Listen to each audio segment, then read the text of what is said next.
Terence Crawford, 2-division undisputed. Yeah. Naoya Inoue, 2-division undisputed. Yeah. Oleksandr Usyk, 2-division undisputed. Yeah. Who's pound for pound number 1, G?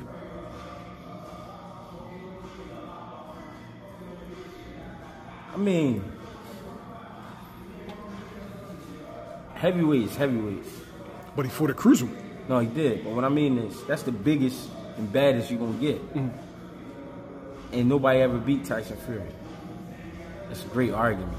Tyson Fury dethroned Deontay Wilder. Dethroned Klitschko, too. Dethroned Klitschko. But Wilder being one of the biggest punchers of this time, I mean, that's what gives Fury a lot of credit. Now, for Usyk to beat Fury and beat Joshua, I mean, it's kind of got to lean towards Usyk.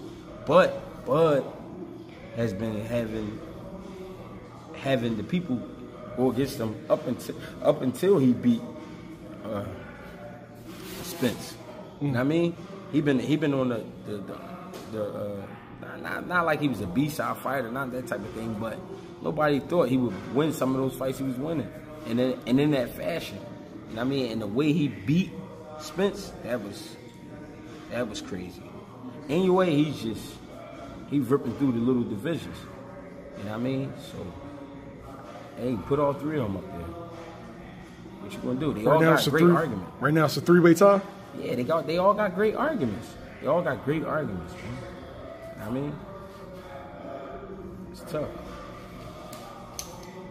If Crawford beats Madrimov and becomes a 4-division world champion, does that give him the edge?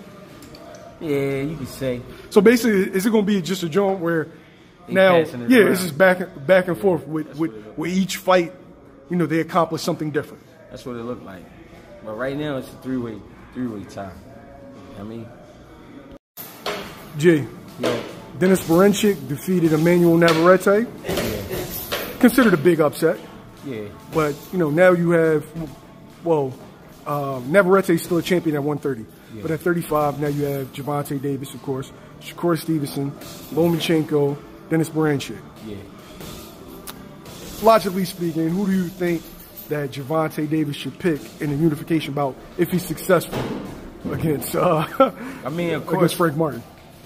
Of course, if everything go right versus Frank Martin, he would pick Berinchyk because Berinchyk is the less of the evils. You know what I mean? And probably the easier fight to make than it would be to make Lomachenko or Shakur. You know what I mean? So, why is that? Because with Shakur and Lomachenko, it's going to be more negotiating involved. Berinchyk is the type of guy, like, we didn't even really see him in this position. So now that he's there, not saying he'll accept anything, but, you know what I mean? He don't really got too much room to be arguing either. Because he's not like Usyk and Lomachenko where we know him. We don't know Berinchyk. So it could be a situation where it's like, yo, just take this deal. Yeah, take it or leave it. Yeah, stop playing around. Ideally, give me an order in how, if you were training or managing Tank, how would you take those fights? I mean, I would go Berinchyk, Lomachenko, and then Shakur. Why Shakur last? Because Shakur is the bigger fight. You can say Lomachenko, but Lomachenko is older, and you know what I mean. He's fizzing out. He's still doing his thing, but it's not what it once was. Shakur is still at his height. Shakur is still at his peak. So, you know what I mean. I would say that fight last. Does a fight with Lomachenko prepare you for Shakur? Yeah, for sure. In certain ways, with the angle, the speed, the timing thing, yeah, it does. But the height is a little different, and you know, just the temperament of both fighters is different. But it does in a little bit. Mill, I'm cooked. I ain't gonna lie. I've been yo, it's hot. It's hot in here, yo. You know what I need, Mill? What? You know what I really need, and it's very hot in here. Some Just Coffee. That's the brand, G? Yeah, it's a sponsor. Shout out to Just Coffee, man. They coming out of what? Jersey, right? Yeah. Appreciate it. You know what I mean? I'm gonna go ahead and get me a cup, then we're gonna sign out and I'll get with y'all, man. Brian Norman Jr. Yeah. Spectacular knockout over Giovanni Santillan. Yeah. He's now the WBO interim champion, which means he's going to be the WBO welterweight champion August 4th when Crawford drops all the belts. What's your thoughts on the performance? I mean, it was kind of the fight I thought it would be. Not saying the win part, because I didn't know who was going to win. But what I meant was the back and forth action. And I mean, that fight wasn't going to be nothing else. It was going to be a war. Santillan didn't like to move his head. He got caught with some great uppercuts and hooks. And I mean, it ended the way it ended. It was a good fight, though. Entertaining fight. Very entertaining. I thought Santillan started off fast, a little too fast. Brian Norman ain't had no choice but to bite down and fight back. You know what I'm saying? Santillan jumped on him in the first round, started a war, and it was to be expected from there. What I like that Brian Norman did, though, was at times he took a step back, took a step around, and he would counter, or he just would sneak a shot in there. You know what I mean? That was smart of him to do, but that was a good fight. Was that a statement? Because after the Boca fight, I feel like people were down on him. Mm-hmm. And, you know, he was getting criticism from this place, getting criticism from that place, and he was the underdog heading into that fight.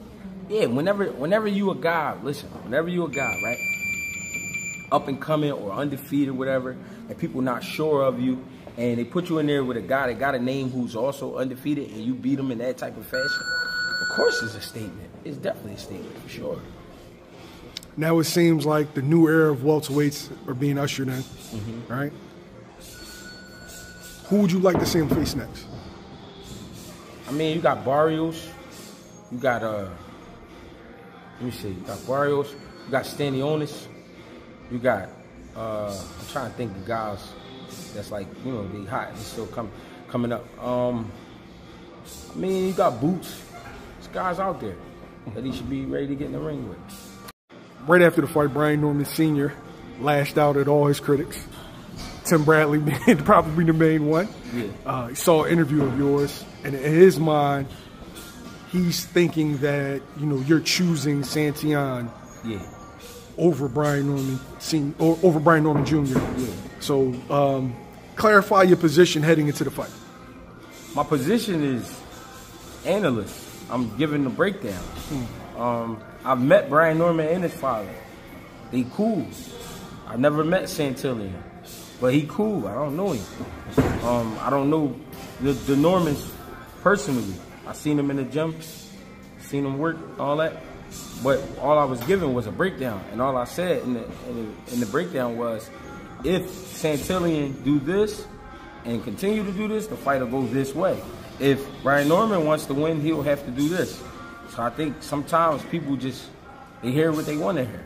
You know what I mean? If you really go back and look at the interview, I didn't pick either one of them. I just said which one guy have to do and what the other guy have to do to be able to win the fight. You know what I mean? But again, his back was against the wall, so everybody gonna look like they're against you anyway, because you knew it was a situation where he had to win. And I said in the beginning of the interview, this is a crossroads type of fight for Brian Norman, because the last two performances wasn't really, you know what I mean? So he was gonna have to do something.